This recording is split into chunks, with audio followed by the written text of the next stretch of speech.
Published in 1857, O Guarani is part of the Romantic movement, more specifically Indianism, a literary current that valued the indigenous person as a national hero. José de Alencar wanted to create a Brazilian identity in literature, and he found in the indigenous person the symbol of the country's origin. The story takes place in the 17th century, during the colonial period, in the interior of Rio de Janeiro. Perry is an indigenous man from the Goitaka tribe. He is portrayed as strong, loyal, courageous, and almost perfect, the typical romantic hero. Perry saves the life of Cecilia, also called Ceci, daughter of the Portuguese nobleman Dom Antonio de Maris.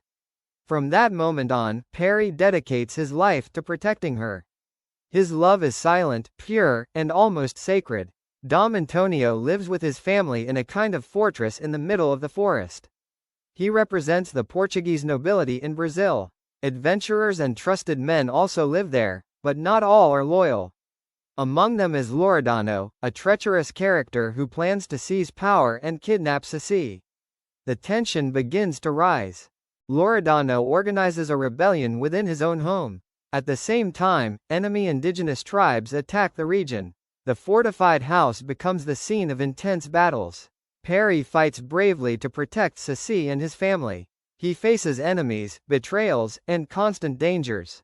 The novel takes on an epic, almost cinematic tone. Despite all the heroism, there is a clear barrier between Perry and Ceci.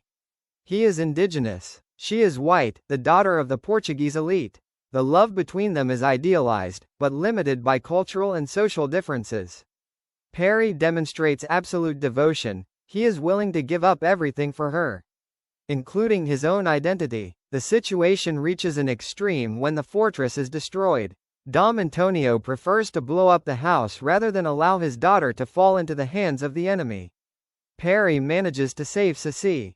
The two flee through the forest while everything around them is devastated. It is the end of the world as they knew it. In the end, a massive flood engulfs the region. Perry and Ceci climb a palm tree to survive.